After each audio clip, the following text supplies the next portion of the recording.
Selamat pagi, salam sehat, salam bebas COVID, salam veteriner, dan senang sekali bisa bertemu dan kali ini kita akan membahas tentang zoonotic pandemic. Dan sebelumnya saya ingatkan, bagi yang belum subscribe, tolong subscribe, dan kalau video ini nanti bermanfaat, bisa di like dan share. Jadi sebelumnya kita pernah mendengar ada istilah emerging disease dan mungkin ada juga re-emerging disease.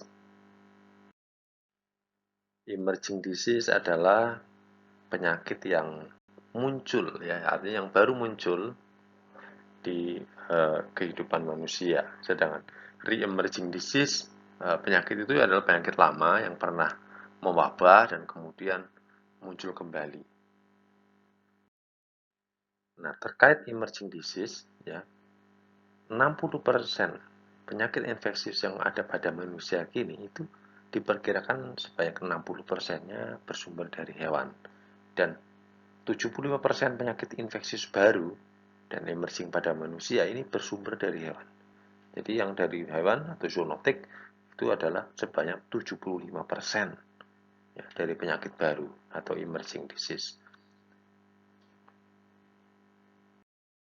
Sedangkan potensi kemunculan emerging disease pada manusia di waktu-waktu yang akan datang itu juga tinggi karena ada 80% penyakit infeksius pada hewan itu bersifat multi-host, artinya bisa menyerang berbagai spesies hewan, ya, barangkali juga termasuk manusia di situ. Penyakit disebut pandemik adalah karena dia mewabah dengan sangat cepat, menyebar ke berbagai negara dan benua. Namun secara umum zoonosis dapat kita golongkan menjadi emerging zoonosis, yaitu zoonosis yang baru atau memang sudah lama ada tetapi kemudian muncul kembali dengan pertambahan kejadian yang sangat tinggi dan sangat cepat. Contoh dari emerging zoonosis ini adalah Ebola, HIV, dan juga yang sekarang adalah COVID-19. Epidemic zoonosis ini adalah zoonosis yang sudah ada, kemudian dia munculnya berkala. Misalnya ketika contohnya antraks ya, ketika ada banjir atau ketika ada longsor, kemudian muncul kembali.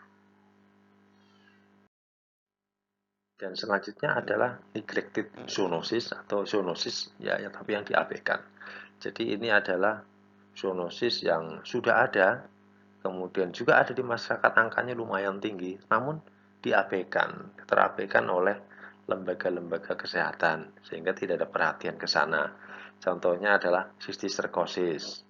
Ya, jadi cacing pita babi itu termasuk salah satunya yang terabaikan. Nah, kita tentu pernah mendengar bahwa COVID-19 ini sebetulnya adalah bersumber dari hewan. Ya, dan ada lagi juga misalnya avian influenza, swine flu, itu juga bersumber dari hewan. Lalu bagaimana penyakit-penyakit zoonosis ini kok bisa mewabah di manusia? Dalam sejarahnya, infeksi penyakit hewan yang kemudian berpindah ke manusia menjadi zoonosis adalah akibat adanya perubahan sosial yang sangat drastis. Misalnya pada saat manusia pertama kali mulai berternak, artinya tadinya manusia itu berburu dan meramu, kemudian manusia mulai berpikir untuk berternak. Nah, dari situlah kemudian satu persatu interaksi antara hewan dengan manusia itu semakin intens sehingga penyakit mulai dari hewan ini mulai berpindah ke manusia. Jadi ada beberapa sisi dari segi manusia ya, antropologinya, beberapa hal yang menyebabkan adanya emerging zoonosis. Yang pertama adalah peningkatan kebutuhan protein, dalam hal ini protein hewani, Karena manusia juga semakin banyak, maka kebutuhan makanan semakin banyak. Dan ini akhirnya diimbangi dengan produksi peternakan yang semakin besar. Sehingga jumlah hewan juga semakin banyak. Dan ini interaksi di manusia juga berarti semakin intens. Yang selanjutnya adalah intensifikasi pertanian yang kurang tepat. Ini karena tadi berkaitan dengan peningkatan kebutuhan protein, maka peternakan juga semakin intens. Kemudian misal populasinya semakin banyak dan padat karena lahan kurang, akhirnya kandangnya berdesak-desakan, mudah stres, makanannya juga kurang ya. Jadi gampang terinfeksi penyakit. Namun kalau hewan itu terinfeksi penyakit, lalu hubungan dengan manusia semakin intens, dekat sekali dengan manusia, maka ini berpotensi menularkan penyakit atau jam ya dari hewan ke manusia. Penyakitnya lompat, pindah. Kemudian yang ketiga, yang ini juga tidak kalah penting, malah ini sangat penting sekali ya, adalah semakin maraknya pembalakan hutan, kemudian eksploitasi alam liar. Ini yang menyebabkan penyakit-penyakit yang selama ini tersembunyi di dalam hutan atau siklusnya hanya berlangsung di hutan, ini kemudian mulai berpindah ke manusia karena manusia masuk ke sana. Dan kemudian ketika manusia pulang dari hutan atau dari alam liar, dia akan menularkan di masyarakat. Selanjutnya, yang keempat adalah perubahan agraria dan tata ruang. Ini yang maksudnya adalah yang tadinya kebun jadi kota, yang tadinya sawah jadi pemukiman.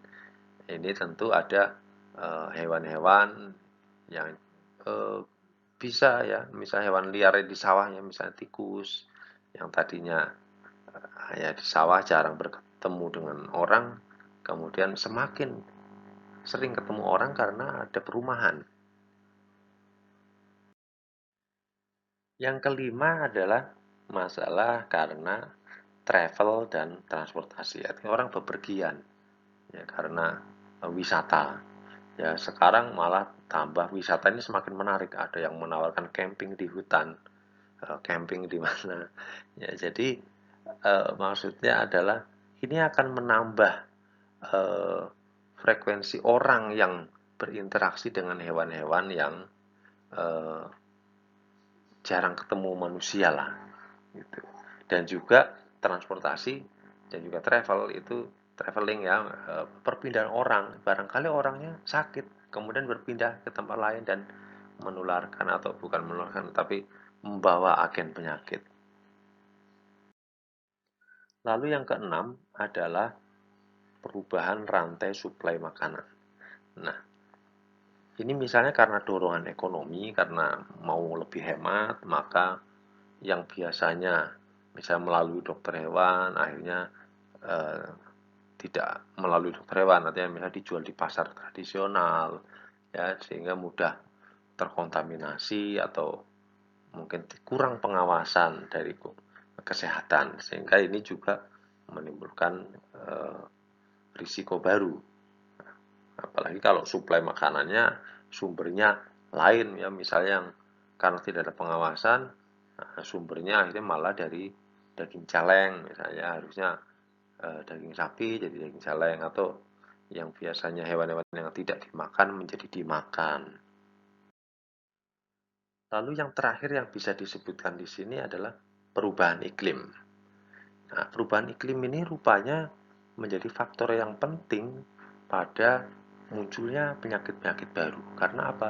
Karena kalau dunia ini semakin memanas, jadi penyakit-penyakit yang tadinya di kutub mulai berpindah ke daerah subtropis.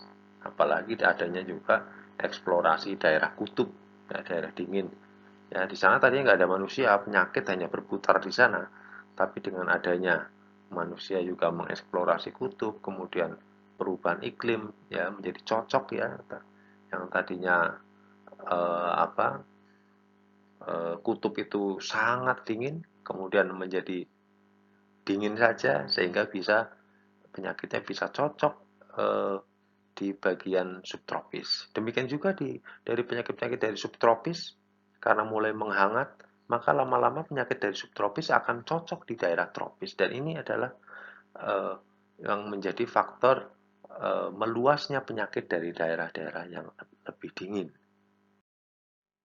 Nah, demikian yang bisa saya sajikan pada kesempatan kali ini. Semoga bermanfaat dan sampai jumpa pada video-video selanjutnya.